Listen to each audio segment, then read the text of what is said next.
Dishonored, for me, first of all, represents adding a new fictional place on the map of important non-existing cities. I draw and I paint, and I was an industrial designer, so technically I was formed to reproduce things that don't exist in a very realistic way.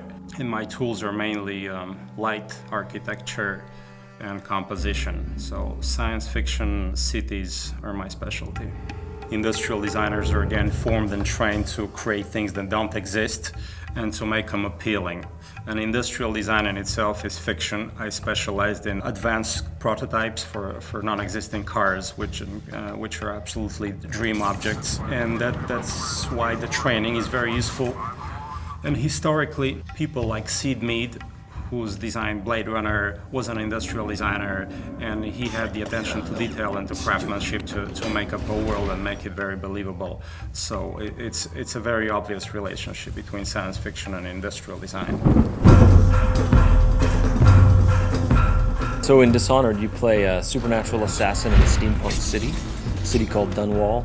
And the game has what I would describe as a non-photorealistic art style, led by Sebastian Mitton and Victor Antonov. When we first started the project, Raph and I kept saying, this is London 1666. It was the last year of the plague and the year of the Great Fire. The city of London at that point is pivotal to the world and pivotal to history. The early creative influences were historical architectural pictures of London and maps of London. Start with a location. Where is this taking place? All kinds of representations from different artists, painters, photographers, and filmmakers. As a visual designer, Victor works kind of like a historian. He really proceeds with what-ifs scenarios. So, okay, what if instead there was this event happen in history? We looked at specific rooftops, specific smokestacks, and facade ornaments that were very specific only to London and to no other city. When the first design come back is that it looks very real, even though it's not, but it's kind of believable because our brain kind of processes it in a way which just looks like, oh wow, that looks like a place that could exist. And that's why I think his methodology is so powerful to people.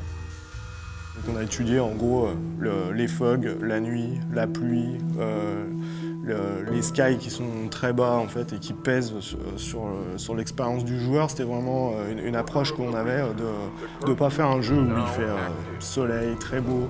C'est comment infiltrer la lumière, donc c'est tout ce qu'on a étudié en allant à Londres. Ensuite, pour le retranscrire dans le jeu, il a fallu faire un petit peu de développement technique pour essayer de modifier la façon dont réagit la lumière avec les éléments du jeu vidéo, c'est-à-dire dans le brouillard, si on peut faire des haze et faire bloomer nos lights. C'est un bon setup pour un jeu vidéo. Et c'est une ville qui comporte une rivière, donc c'était très important pour nous, pour les missions qu'on fait dans notre jeu. En fait, on n'a pas l'approche classique du jeu vidéo. On a vraiment voulu revenir à des bases classiques d'art pur, c'est-à-dire les références qu'on a. Elles n'ont rien à voir avec... on ne fait pas de recherche sur Google, on ne cherche pas à faire de choses génériques, on veut vraiment créer quelque chose d'unique.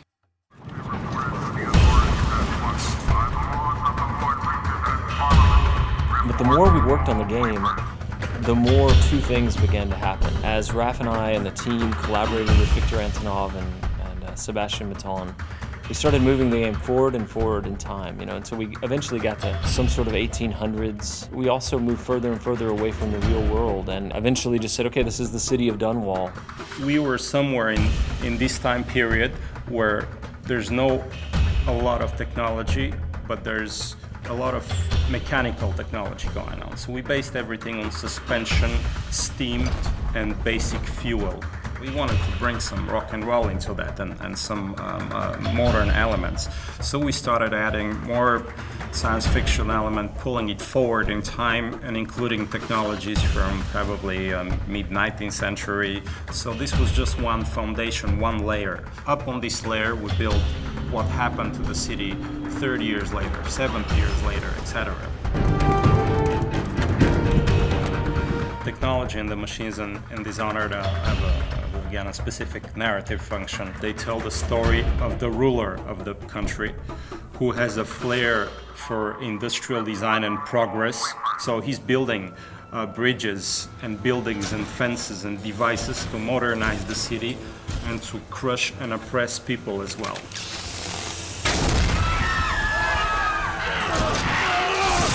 The whaling trade takes off, and there's a brilliant inventor called Sokolov, who's for us a little bit Rasputin, a little bit Da Vinci, a little bit John Dee, and he invents some devices and takes advantage of the volatile whale oil.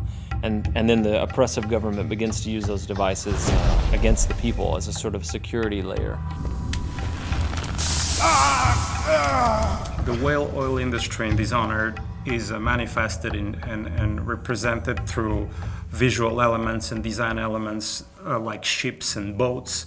And all that suggests that the world is bigger than the city, and you have an ocean, and you have foreign different lands, and maybe colonies. So you have these mysterious ships bringing these strange animals because they're not regular whales, they're Dunwall whales. So you see them through harbors and rivers and through the coast, and the whale ships expand the scope of the city. The characters and the character design in Dishonored are no different than the architectural design and the design of the light. We wanted to get into the identity of these characters. We looked into British morphology. How are the eyes set? How's the nose? How's the skin? Play with the grotesque and with the beautiful, and we stylize this into a variety of very real faces that have a backstory and a meaning to them. On a travaillé avec des gens un peu à travers toute l'Europe et qui étaient vraiment des spécialistes en fait de l'anatomie pour essayer de ne pas perdre l'intention qu'on avait mis dans les visuels au départ.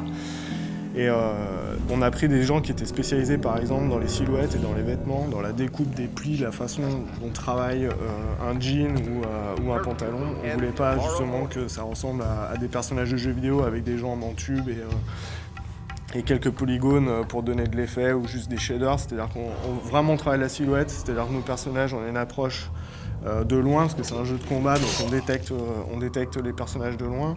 Et on a besoin aussi d'avoir un fort caractère quand ils sont très près. Ce qui rend vraiment les personnages de Dishonored uniques, c'est le fait qu'on a voulu les typer dès le début. En fait, on est parti dans cette stylisation.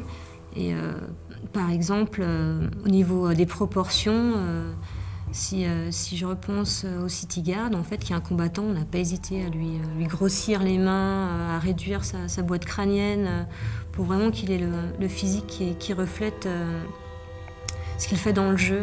Et à l'opposé, on a par exemple les aristocrates qui sont beaucoup plus élancés, avec des fronts plus hauts, qui sont assez hautains, en fait, qui ont des visages vraiment durs. Ensuite, la deuxième approche, en fait, c'est de les passer en modélisation, en 3D pour le jeu. Et le but, c'est de ne pas perdre l'essence qu'on a dans la peinture, parce que c'était carrément de la peinture qu'on avait, c'était pas juste des croquis. Et garder ça en 3D. Donc là, la contrainte, c'était plutôt technique, c'est comment garder quelque chose un peu de vivant et pas de tout générique, tout lisse. En fait, ce travail de stylisation qu'on a réalisé sur nos personnages, on a aussi voulu l'appliquer sur nos animaux. Ce pas des animaux qu'on a l'habitude de voir, ils sont vraiment particuliers. Et là, j'ai en tête l'exemple du Wolfhound, où justement, on a pris un chien, mais on l'a mélangé aussi avec un peu de crocodile, un peu de girafe, pour le rendre vraiment unique et qui a un côté fantastique dans notre univers. On a fait une silhouette très forte, il se déplace vraiment d'une manière très particulière. C'est pas un chien qu'on pourrait croiser dans la rue tous les jours.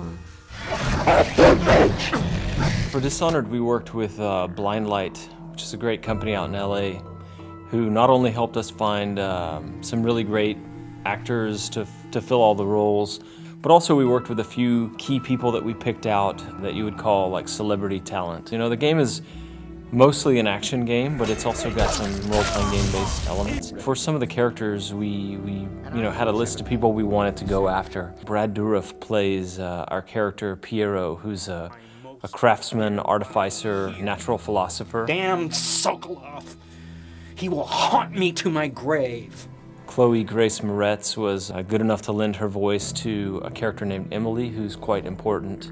I love getting in the booth and just kind of playing with the different voices and sounds and stuff you can make, and trying to really get the acting through onto the video game. Susan Sarandon, I'm older, so I'm a big fan of hers from even as far back as the Rocky Horror Picture Show days. And she plays an interesting character that I don't want to say too much about right now. So those guys bring their own ideas to what the character's feeling and the intensity. And so just talking purely in narrative terms, I think the voice actors add a level of polish and help the player just sort of like empathize with what's going on.